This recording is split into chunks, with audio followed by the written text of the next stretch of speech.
sometimes a closed door is actually for you to recognize that there's something else that's there for you that you don't know. Now, when things aren't going a certain way, I'm like, okay, God, what you got? Because I know whatever you got for me is going to be better than whatever it was I was forcing or trying to pursue. Yes. So now I think I've learned to trust more than I originally did.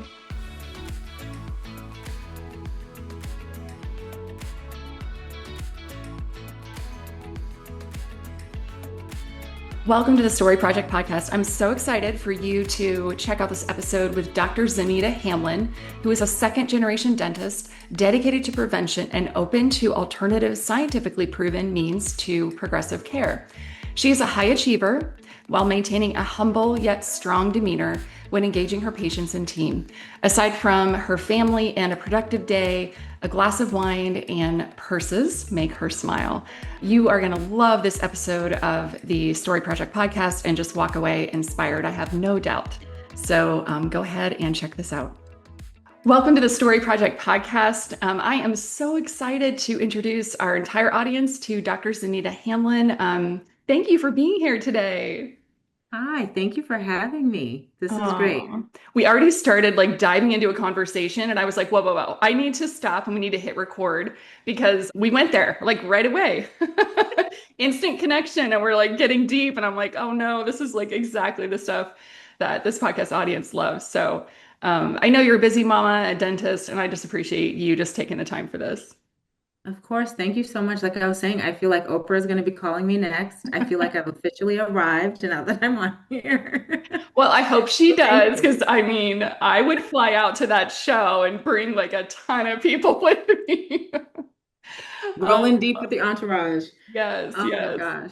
Oh, well, I think you and I first met in person at the Making of Retreat with Dr. Ashley Hovez, and that was maybe Oh my 3 years gosh. ago, I think. I think so. I Yeah. think, was it? Yeah, I think it was one of the first ones or second. Yes. Yeah, It could have even potentially been the very first the one. first one. Yeah. Yeah. Poor Yeah. Ashley, because I was like, is it up? Is it up? Can I buy my ticket? Yeah, I know. We were all so excited. Yeah. But since then, it's just been an honor for Studio 88 to work with you and help you build out your brand and tell, put the spotlight on your story. And your practice is gorgeous from the inside out, and so are you, Cusp Dental Boutique. And it's just a reflection of who you are. And I can't wait to further on, just dive into that and hear more about kind of your why and all of the intention that went into building out your awesome practice. Awesome. Thank you. Yeah, So, let's ask me all the things. okay, here we go. Okay, so I always like starting off with some fun icebreaker table talk questions. Okay. I never share them ahead of time with my guests, so you get to be like a little surprise. They're nothing too scary, don't worry. Yeah, I always okay. look All at them right. and I'm like, would I be okay, answering that? Yes. So, okay. Okay. What's your favorite book to reread? Or one Oh if my you were God. like, Can I be very honest? yes. I don't think I've reread anything. I don't think I've reread anything, but if I did, it probably would be Pride and Prejudice, even though I probably would Oh, watch the movie, but I oh, would read yes. it. Yes. Yeah. Oh my gosh. Okay, so that's my daughter. It's her all time, which means that she's an old soul because that movie, the movie and book have Mhm. been around for a while. Yeah. We love, love, love watching that together. And she has Really? read the book and she literally just is captivated by that movie so much. So am I. It's so Hmm. good. Yeah, I read it again in college. So I did read that twice. So I read it again in Okay. college, and then the movie came out when I was in college. So I went to see it. So yeah, yeah, good book It's a good book. Okay. What's your favorite thing to do outside? of like dentistry or just outside in the Oh, wild. yeah. Sorry. Probably outdoors. Yeah. Does going to vineyards count? Because it's outside. Oh, yeah. Can that be mine too? Yes, absolutely. Yes. Love it. Yeah, that's my Fun. favorite thing. Do you Learning have been? about the wines, the vineyards, how they come up with their ways of doing things, Yeah. and then tasting them. Oh. gosh. Yes. Yeah. Do you That's have, 10 out of 10. Top thing to do. are there vineyards near you? Yeah, Virginia actually has a lot of vineyards or wineries Oh, around, like a lot. okay. Um, there are a few in this area, and then going north towards Charlottesville, yeah, all over in the Northern Virginia. So, Awesome. Okay, awesome. Who gives you the best advice? uh, I feel like I would say my dad was the one that would give me really good Mm. advice. Because then it could be anything, it could be dental. Usually he's more reserved, so it was, yeah, I could just punt things on him. Right now, oh my gosh, I call them my board of directors. Yeah. My two, my two good friends from dental school. Oh, They are saucy, but they keep it real. They don't sugarcoat. My sister is really good at just kind of shooting it straight too. Sometimes I'm like, yeah, somebody else. But yeah, really good advice. That also, I would say from dental professionals as well as also women would be my board of directors, Daydream Blessing. They hold it down, and I like to, especially with like my team, I like to just give, and maybe I overdo, and so they kind of bring me back, like, it's a little too much. You need to like chill a little yeah. bit or reprioritize. Yeah. Yeah. That's amazing. Are Yeah. they officially, is that the name you gave them, board of directors, or are they actually, that's your name, No. right? That's the name I gave them. Oh, I've already amazing. made them sweatshirts because we were supposed to Oh, do it. We are supposed to do a girls trip, and I made them sweatshirts, like zip up sweatshirts that say board of directors on it. It's just the name I oh, gave them because I okay. consult them if I need to talk to them about a case or just, hey, should I do this? Yeah. You are the creator of the coolest squad. So can I be, if you start a new one or like a mastermind, can you invite me? Oh my gosh, it would be an Oh, honor to have you. oh my gosh. Yes. Yes. Oh, it would just be like the cool kids club and I would feel like so cool. Likewise, I would love to have you. Yes, I will come up with Oh. something just to incorporate and have you in it. My goodness. That's so fun. Okay. Well, I'd love to segue just into a conversation about what inspired you to pursue dentistry. And as you mentioned, I know your dad had a huge influence on your journey, and you're a second generation dentist, which is so always fascinating and incredible to me when I hear, um, acting clinicians that have had a father or mother, ahead of them Yeah. that have paved that way. Can you share just what role he played in just your path to dentistry? When I was little, I would have, so my dad's practice was in Canada. So Okay. I would have to go from school to his office first, and then we would go home. So I spent a lot of time in the office. I wonder if I was on payroll, because I don't think I ever got paid, but I digress. I was there all the time, and he would have me doing, little things. I mean, I was young.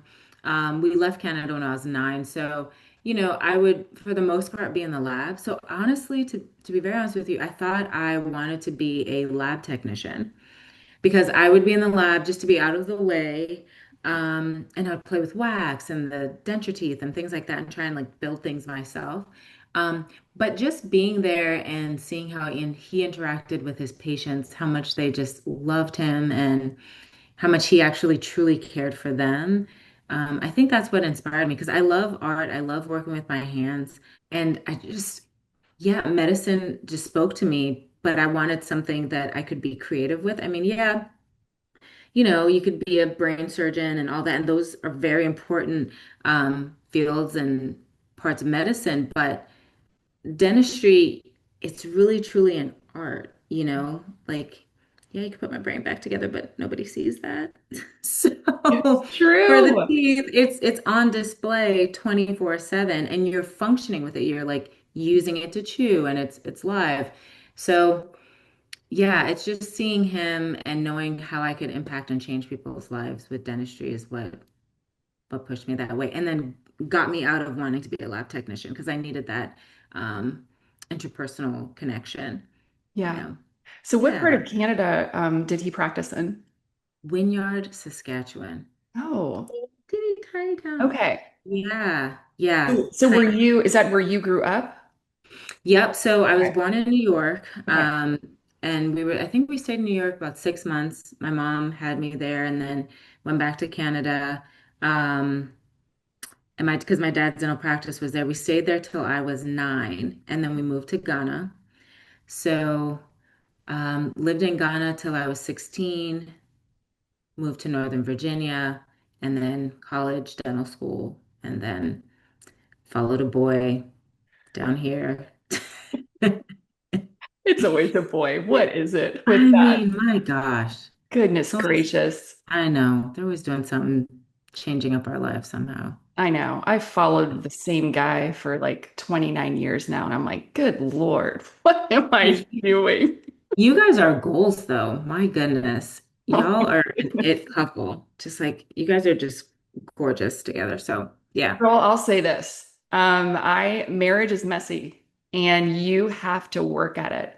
And we have literally grown up together and Hmm. people will say that they're like, "Oh, you and Josh," and like we work at it. And it is really, Yeah. and you have seasons where you're like, I don't know if I like you, you know? Hmm. And we, because we got married so young, we we are now we grew up together, but we are entirely different people today. Then you were. We were And exactly. And you yep. hear that, but it's just so true. We didn't even know who we were as individuals, Hmm. you know? Yep. And so I Yeah. now, and now this season of our marriage, we're really learning to appreciate the differences and, Yep. you know what I mean? Respecting one Yeah. another's space and individual callings, but then also come together, with better Yep. synergy. Yeah. No, you were 100% spot on. I think sometimes people think it's easy. I mean, Greg and I have been married, but this is going 16 years, and we started dating in '05.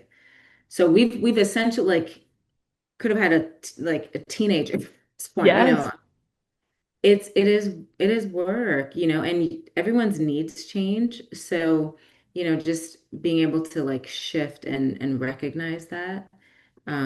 Yeah, it's definitely different. And I think I've changed a bit too, because I think also like ownership kind of pushes you into different shoes, and you just have to be like make decisions quick and just kind of move like, and I'm already type A, so yeah, yeah. It's work. it is. It is, but it's worth it. Like, and Yeah. I'm we're in it, we're invested in it. Yeah. And I couldn't imagine like starting over with someone else, and I know people do, and Oh, oh, I know no. there's so much there, right? There's the hard there. There's also a lot of courage to do that, but Yeah. I think there's a lot of courage to stay in it Take it out. and make Yep. it healthy and beautiful. Yep. Yeah. Oh, I've already told I've shared this. If anything were to happen, like God forbid, he's no longer here around, separated, whatever, I'm not remarrying. Sorry. I'm not doing it again. Not that I'm traumatized or anything. It's just, Yeah. mm, And it's just, no. yeah. And So yeah, I feel yeah. the people that can do it, great job. I don't think I would be one of those people. Yes, totally. Mhm. Well, Yeah. so let's talk about your vision for Cusp and Yep. what gave you tell us just the beginning of Cusp. Vision, a little bit of the story. How did it happen? Yeah.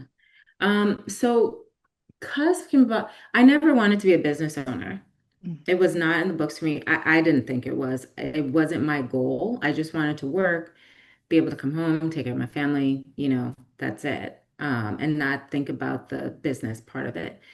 And then as I was practicing, I was growing. Tots became more of my passion, tongue, lip tie, because of my experience with my kids. And I was just getting to a spot where I couldn't do more of what I wanted to do. And so then I felt like I needed to kind of branch out. And so then I was like, well, I've got to do it, whether I acquire it or do a startup, I've got to get there. And so I started just kind of playing with the idea and trying to really understand what I would have wanted my practice to look like. And that's where like even the symbol came in from my experience with other assistants and other places I've worked in, how people had described me. And there was an actual Adinkra symbol or a Ghanaian symbol that stood for it. And so um, I went with that and just it was a tough process. I'm not gonna lie, it was hard. There were a lot of doors that closed that I thought that I had to be I had to persevere through and like be persistent on, which I learned, and I think I veered off of the question you actually asked, but I learned that yes, people say like to be persistent and persevere, but sometimes you have to listen and learn that sometimes a closed door is actually for you to recognize that there's something else that's there for you that you don't know. In the moment, you don't know that, and it hurts because you think that, hey, why, why didn't they want me to buy this practice? Or why didn't this happen for me? But you just don't know what's on the other side. And I went through that like almost 10 times. And then the last one, the space, Greg actually found the space, my husband found the space for Cusp. And I was like, that's it. And I shifted everything, I started with you guys with like, hey, let's start with the logo. And here's the main concept. I don't even know if Josh still has the drawings I sent them that had like a Oh. tooth in it still too. And he was like, what the hell? Like, you don't need the tooth. We know what you're gonna do. Um, and just starting from there and it's shifting because my original plan was acquire and build the practice that thank God I was an associate for some time because had I not been an associate, I wouldn't know what I didn't want or what I didn't like or what I did like to create the practice that I had now. I had to go through that. I had to be an associate for a while because if I just went straight out of school and opened, it would have been something totally different and I would have had to regroup and shift. But yeah, it was the experiences that I had and knowing that I needed something different that pushed me to birth this practice. Um, yeah, so it happened for me, not to me. I love that. Isn't it on Sound of Music? One of the nuns tells Maria, when God closes a door, he always opens a window. Oh, I love yep, that sentiment. It just reminds me of what you just shared, yeah, that sometimes when that door closes, yeah, it can be hard, but then just keep moving in the direction you feel your vision is leading you, and something else will open up. yeah. I mean, probably everybody around me that's close to me knows that I've tried really hard, and I'm glad things turned out the way they did. But yeah, now when things aren't going a certain way, I'm like, okay, God, what you got? Because I know whatever you got for me is going to be better than whatever it was I was forcing or trying to pursue. Yes, So now I think I've learned to trust more than I originally did. Yeah, yeah, that's awesome. yeah. Uh, well, so what's one decision you made early on that maybe didn't make sense on paper, but just felt aligned with what you were supposed to do? Did any of the open doors or open windows for you, was it like a leap of faith? Okay, yes. Yeah, I free falling. I was like, Lord, you're gonna catch me, right? So one thing I did that did not make sense, and a lot of people, I mean, people have different views or thoughts on this, was I opened a startup with a full-time hygienist. And I know people have their thoughts on hygiene and whatever, and you can build your rapport by being the one doing the cleaning for the patient, and you can sit. I get that, 100%. But when I was starting up, I started with 3 employees, and one of them was a full-time hygienist. Not the cheapest thing to do, like, oh yeah, I'm gonna just hire another clinician. But I knew what I wanted to do and what time I needed to dedicate to patient care and to the tongue tie side of the practice that I was trying to build as well. And I couldn't be bogged down with doing that, if that made sense. So nobody understood. They're like, Zaneta, like you're already investing in this and you've got this really expensive laser and this practice, and you have to build from ground up. I said, yep, I know, but this is how it's going to go because I need to be able to do other things and I can't do it if I'm doing pro fees or Yeah. scaling, replaning, or things like that, when there's a trained person that can do that. Yes. Do only what Yeah. you can do, right? Exactly. Yes. Exactly. Because they couldn't do the tongue tie releases or labial releases or, things like that. And I needed to be able to be present for that. Yeah. Yeah. Hmm. Have you ever taken the Clifton Strengths? No. Okay. I When, was just going to mention strategic is in my top five. It's used to be referred to as the Strengths Finder. And so you oh, identify it's 34 strengths. It identifies your top five that you really live in. It's one of hmm. the most incredible, just self-discovery assessments. We have all of our team members go through it. I was just Really? gonna mention, yeah, you hiring a full-time hygienist from the beginning is a very strategic move. Okay. I bet strategy's in your top five. I'm just guessing.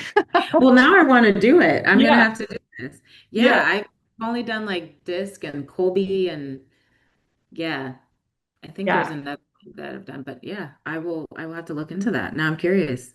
yep. It's really, I, it's so affirming and it really clarifies where your strengths are and um, really helps you lean into those instead of just kind of Okay. on the weaknesses. Okay. Yeah, Good to know. Thank you. that's awesome. Well, so your practice space is really extraordinary. I would love to come and do a visit. I need to just come to Virginia Please? to visit you. Yes, and we will drink wine. Yes, sounds amazing. Oh my goodness. From your logo to, I mean, obviously your website's beautiful, but what I love is your space and your website completely. There's so much synergy there. So I Mhm. imagine, right? I mean, you walk through your space and it's complementary to your digital experience and vice versa. Mhm. Yeah. Um, Tell me just about the emotional intention that you really wanted people to experience when they first walk through the doors. I want I want patients to experience comfort and peace and knowing that they're coming to a place where the providers, everyone from the front to the back, care for them as human beings and want the best for them and not their insurance, right? I want them to really be comfortable. Because I know a lot of people have dental trauma and anxiety and all of that. I want that to like just kind of melt away when they come in for them to not even feel like they're at a dental office. And that's a goal. And even like, I can't wait for our session in August when we do our new update our photos and everything to see the untethered side and how there's like a hidden door bookshelf that, and there's a bar on the side and everything. It's just a different experience that you typically won't find in a local dental office. Yeah. So yeah, comfort and that we genuinely care for them. That's Yeah. awesome. We started working with you actually in 2020, the infamous year of the world full. See, leap of faith. Wow. I mean, yes. I was like, no, this is Goodness. happening. Wow. So was that the year you literally went for it? Yeah, Wow. we started building and everything in 2020, and that's when I Okay. had my first interview with Josh. I was like, Okay. "Yep, I'm doing this. Here are my drawings. Make it better." Incredible. Yeah, it was a crazy time, and I think even doing it while and even thinking about it during a pandemic, I think that created a different kind of resilience. I think anybody that's did any kind of startup during a pandemic is like y'all are the real MVPs because it takes a lot of faith in knowing that things are going to be okay Yeah. and we're going to come out of this and Mhm. there's going to be something good to deliver to people or to the community Yeah. after it. Yeah, Hmm.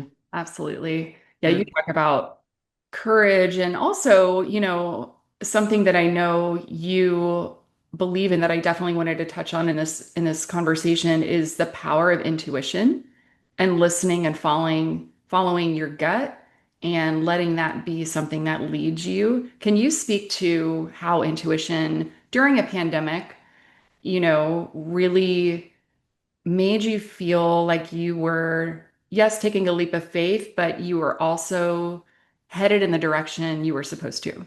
It's this is gonna be hard for me to answer because it was more of just like a feeling, like Yeah. it's gonna be fine.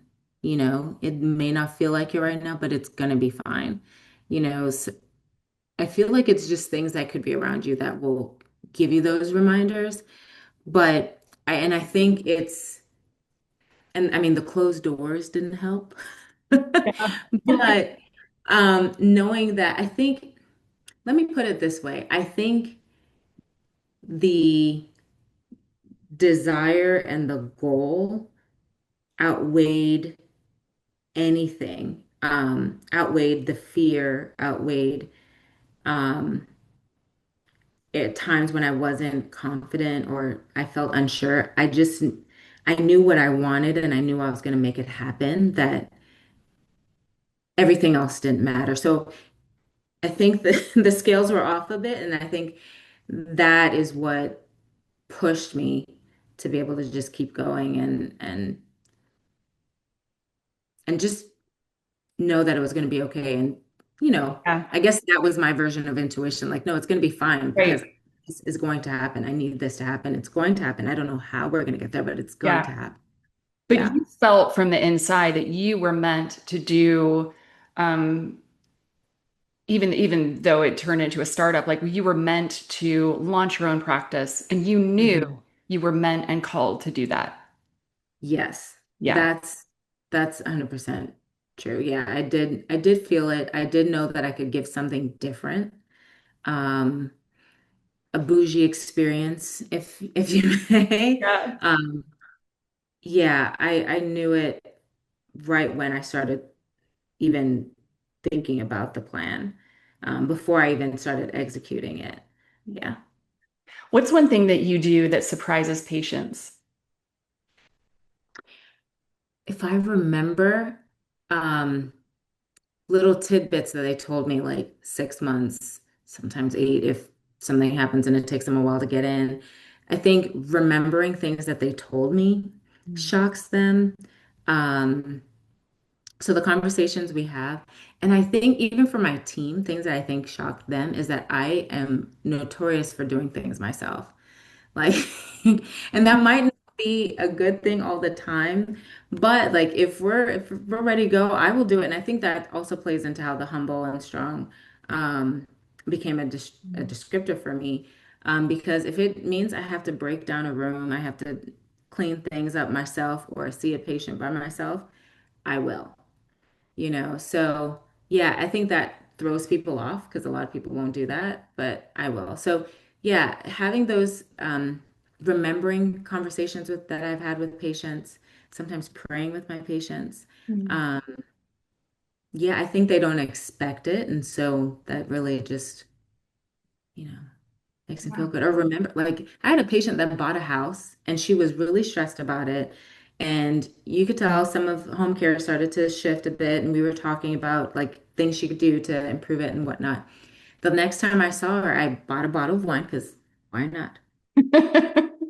And I asked her what she liked, and I figured out what I thought would be a good selection for her.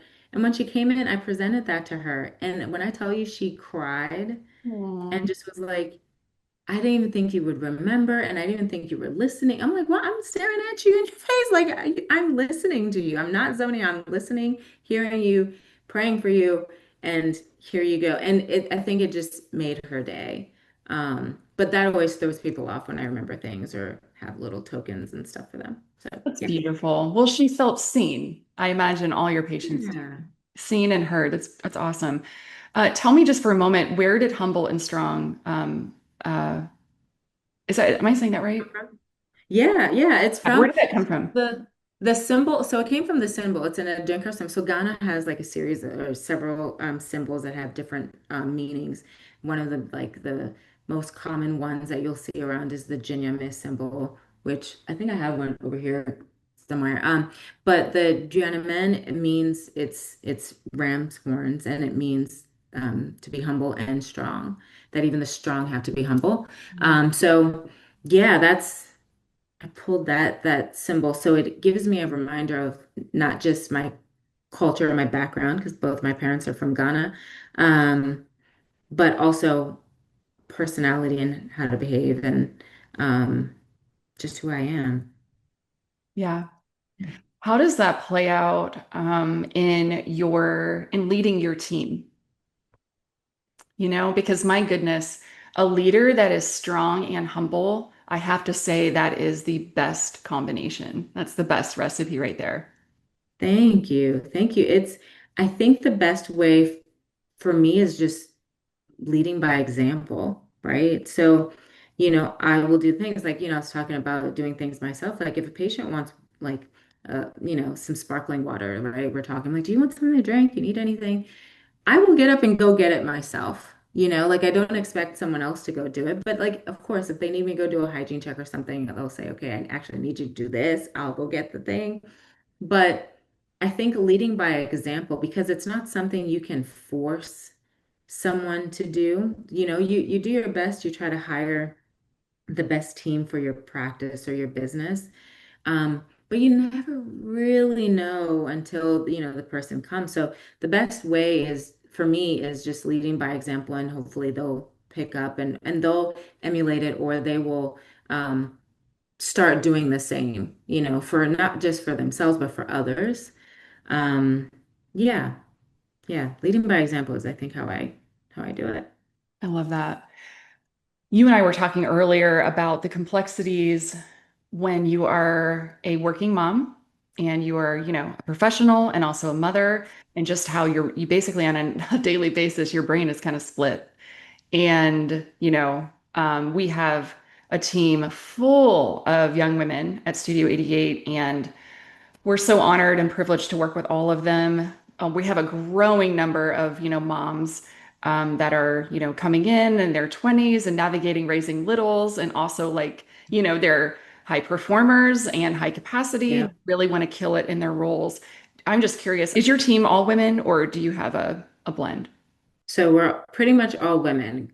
My husband just started coming into the practice and serving as our operations manager, Oh, awesome. but everybody else, it's woman city. So Yeah. it's all women. Yeah, we have various ranges of, ages, right? So, um, the ones that might be looking to have children in the future know that, hey, some of us have already done that. So, and how did we do it? And they can ask. Like, we had a kickball game, and I was talking to some team members and some providers, and one asked, like, how did you do that? Like, did you work all the way through? Did you um, take breaks? And just being able to share, like, hey, this is what worked for me, but here are other ways you can do it. And them seeing that it can work out and that they don't have to, they can have all the things that they want to have, and see that in other people or other women, I Yeah, think helps inspire them as well. So yeah, in my office, we have a good range and everyone's done the thing. So you can always go to someone and ask if you have questions and get advice. that's Hmm. incredible. I love that. Especially just having the different generations there. I bet that Yeah. feels like more supportive, that, I think our whole team almost, well, most of them fall in the Gen Z millennial category. And Okay. so I'm one of the old people. I'm an old millennial. Yeah. I'm Gen, I'm an old I'm, millennial. I'm Gen X. So, uh, yeah, I think this season of life I have loved leading the women on our team in a new way because um oh my goodness, just because of the seasons that I've been through and many of the Hmm. things they're going through, I can relate and I remember going through it. And it doesn't even feel Yeah. that long ago. So I think just, you know, my approach is really listening as well as I can, asking really good questions and showing a ton of Yeah. empathy. Um, Right. and then obviously sharing feedback and accountability in a way that is hopefully empowering and not, Yeah. belittling or whatever. But Yeah. women. in all professions, it really is so significant to have others, especially their leader, right, like pouring into them. And I think Yeah. it's an advantage often when you are a female leader and you can have those bonds and those commonalities. Yeah. Just- Yeah, and can have those conversations that they probably otherwise wouldn't have or feel comfortable enough to have. Yeah. So yeah, that's good. They're really lucky to have you.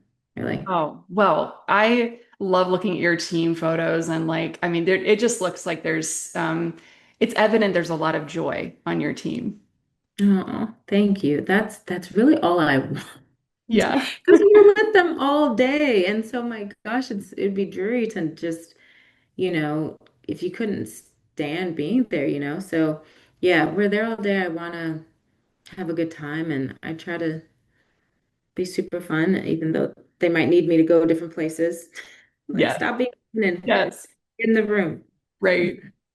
Well, since humility is one of those kind of a part of your, mission and the theme of your overall vision for your practice and with your team and patients, can you brag on yourself a little bit? I know people don't like to do this, but what's something that Mm. you are really proud of, either with the practice or in the way that you lead, just like in this past year? So, in this past year, I am proud of, oh, that's tough, but I am proud of who I think my girls are seeing me become and who I am.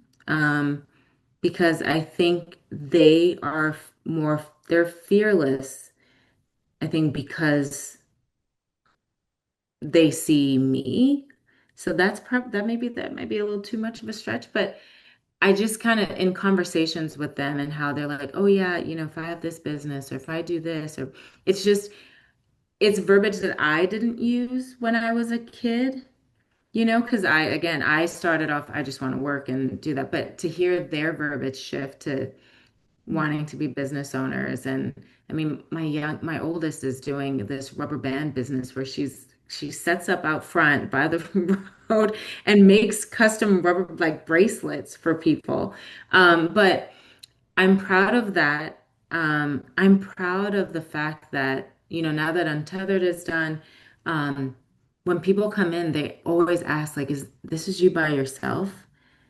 And I'm like, yeah, I don't have partners and it's all me, and both locations, because two separate practices under the same roof, divided um, in two different suites. But yeah, I think I'm proud of that. I'm proud to say that, yeah, I didn't take everybody else's advice and get a partner and whatnot. I wanted to do it by myself. Yeah. Yeah. Okay. I want to talk a little bit about Untethered. Uh, from what I could tell, did you begin Untethered or were you inspired by issues, tongue tie issues that your girls were or experienced as babies? Yeah, that's how it all started. It started with my oldest, and then, a year and a half later, JoJo came along and similar problems. So it started with them. To be very honest, had it not had been them, had they had not gone through it, I don't know that I would have been as passionate. I don't think Cusp Untethered would exist, to be very honest. I don't think so. I care, but I went through it. I struggled. I was even worse knowing that the issue for our feeding journey for my oldest was in her mouth. And I was a practicing clinician. I'd been practicing for, almost 4 years when I had her. And to know that I could have fixed it, so she did get that taken care of, after a couple of weeks, but we struggled first. So knowing that and having my second daughter, I mean, that girl got released in 24 hours because I knew from the first, Yes. and just seeing how Jojo thrived so quickly and we didn't have to struggle like we did with Zoe, it just, from then, it really solidified how I felt with my first, pregnancy and delivery and how it wasn't my fault. and how some moms are made to feel like, hey, it's your fault, it's your breast, you're not producing enough, you're not eating enough, and your child's lazy, all these things to find like, hey, there's actually a physical barrier that was keeping her from thriving. So anyway, that is what spearheaded the whole thing, and I just needed a space that parents could feel comfortable in and not feel that they were going to a clinic and feel so surgical and stale and to feel at home and relax and know that I've been through it too.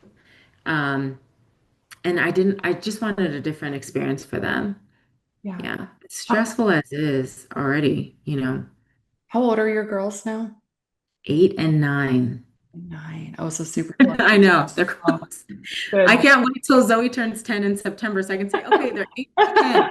Because everybody looks at me like, damn, girl, like 8 and 9. Well, I don't want to have all these like stretched out maternity leaves and Yes, get it done. I love batching things. Just all the just hard stuff. That's what I do with hiring. I'm like, okay, here we go. 1 month, I'm going to hire 4 or 5 people, and I just go for it. Yeah, done. yeah. Yep. I am so moved by your mission with Cusp Untethered, and it's such important work. And you and I have never even had this conversation, but that's literally part of my story with both of my kids. I Really? had zero education, zero awareness that both of them I now know had tongue tie. They were never latching on properly. I was in Hmm. and out of mastitis. Like it was Oh, awful. I had to stop nursing them, both of them, within a couple months because I had a ton, I was producing enough, but um, yeah. there was, and I worked with, um, what's the nurse that's like, Different lactation consultants? yeah, I had lactation consultants, and no one ever, I just Didn't think there was help. such little awareness. Hmm. So I totally experienced shame, just thinking that it was me. And my sisters are just nursing their babies like all get out. My one sister nurses, her daughter till she's 1, and I can't even, Yeah. and then I can't even nurse them for Mhm. beyond 2 months. So thank you for the work you're doing. Like it's so empowering, not just, I mean, for the mom, for her psyche and her mindset. Yeah. Just to remove that shame and then to add in awareness and then obviously help the Yeah. baby. Oh my gosh. Speaking of yesterday, literally just yesterday, a kid was coming in, not seeing us, was seeing our craniosacral therapist that we have in the office. And it was a child we released when I think probably about like a month old, super restricted. And we just happened to see her, my sister and I, and we were like, oh my gosh, like you're so big. Kids like 1.5 now. And mom's like, we're still nursing. I'm like, oh, get out. She's like, thank you. Because like she didn't think she would be able to do it, you know? And I was like, I, yeah. I just I've had moments where I'm like I should just stop doing it and whatever. And then I've had people or moments like that remind me like no, because who else? Because half the time we get folks coming in because it was done like ENT or something happened and it needs to be revised or it wasn't released all the way. So I'm just grateful, that I'm able to do that or help families that choose me to help them. Um, and yeah, I'm just grateful to God that, because I pray for them all the time. I'm like, Lord, please let this work out for them. Just want the Oh, best for them. So anyway, absolutely. Oh yeah, my gosh. I'm just curious, does that keep you busy multiple days per week? Do you try to just batch all the appointments so that then you're, doing your other clinical work at the that's other right. practice? Yep. So right now, yes, what we've done is, and my coach has been really helpful with that is because I used to just sprinkle them everywhere and it doesn't work because I need time. Because if a mom comes in, she's crying, because postpartum is real. You can't like I can't go from talking to someone and having that connection to like, oh, I need a hygiene check or I need you to go do this filling or root canal, you know. So right now, and on a provider, mentally, it's a lot to have to switch, from being empathetic in this way to like, go take a tooth out. Um, so right now we do it Wednesdays only, so I can focus on that side of the practice. My goal, though, is to get an associate and then fully be present there on Wednesdays and Thursdays so I can extend or expand the number of days that I'm doing it. But on those days, on Wednesdays, we try to be really disciplined to only schedule tots so I can really focus on seeing them. Um, and then I'll build that out too. But it's kind of hard to do it if I'm by myself and I don't have someone else to help with the restorative end. Yeah. Oh my gosh. Yeah. Wow. Well, I think those women, I say two common themes that they keep popping up in our conversation is humble and strong.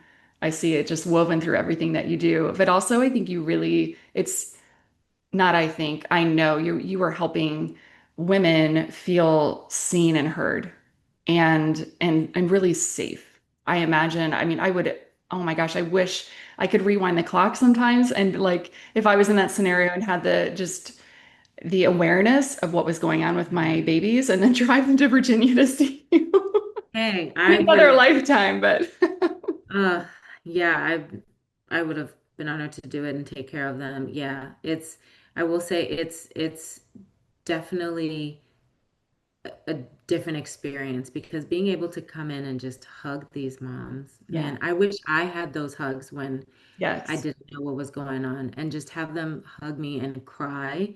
And Yeah, I can remind them it's going to be okay. You're here now. We're going to look. And if there's something we need to do, we'll take care of it. yes. So yeah. Um, yeah, I get emotional talking. Yeah, yeah. If I keep talking about it, I will too. My last podcast, I bawled. Like I did. It was a very genuine story. She was sharing it, and yeah. This is the year I Mhm. think where I have opened up my heart in a whole new way. And so crying is cleansing and it's just real, like it's a real emotion, just like laughing. Yeah. Yeah. I'm not gonna lie. Every now and then I think back on the time like when I opened and I mean most people don't know this, but when I was 3 weeks prior to opening my practice, like cutting the ribbon and all that, I was in the hospital. Like I was hospitalized. Oh my So God. it's like I think about stuff like that and I just think like, oh my gosh, like, you get this far and then it's like, wait, you didn't take care of yourself. You Yeah, weren't sleeping. You weren't, and your body's like, I'm going to take the time I need now, yeah. So yeah, and yeah, I don't think I was as emotional until, but lots has happened since 2021. So, I you think know, I believe truly that when I see women and I see men, doesn't have to just be women, showing emotion, I actually look at that like it's brave.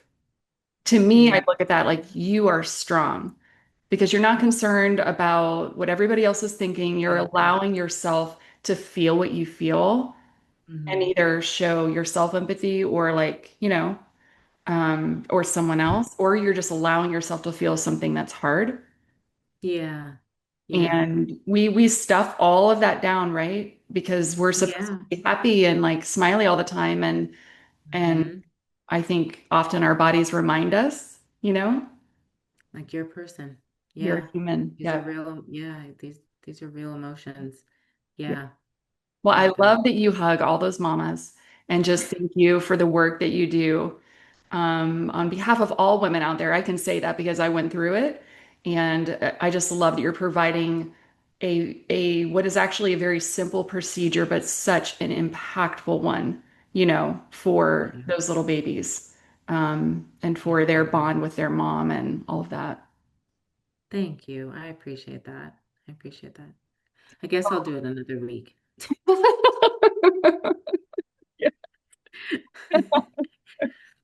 Oh, um, well, I would love for you just to share some last words for most of the our audience listeners are women. Yeah. The Story Project is for women leaders in dentistry, and some of them are dentists, and some of them are just dental professionals. And Yeah. What would you say, words of encouragement, if they feel stuck or they feel tired or in whatever endeavor or mission they're pursuing right now? I would say follow follow your heart. Listen to that little tiny voice that might be, that intuition. Just let it fully guide you. Um, but also get rest. Like I, was sharing about being hospitalized. It was because of months and months of giving, giving, giving, and not sleeping and not eating and just like, you know, doing all the things and just my body just shut down. So take the rest you need, take the alone time you need so you can think because you're a clear mind makes a huge difference. So yeah, take the time and follow your heart. Like if someone's giving you advice and it doesn't feel right, go with your intuition. Mm.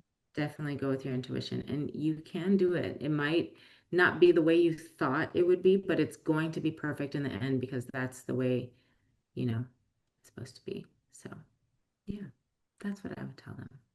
And if you don't feel like it, call me. I will pep talk your tail into the next universe, okay? I love that. I love that. Yeah, I'm pretty sure you would just like welcome all the women into Yes. squad. And I that, will be I'm everyone's hype yes, girl. I will hype yes, you up until you're like, yeah, I can do that. I'm a badass. Yeah, get out and do it.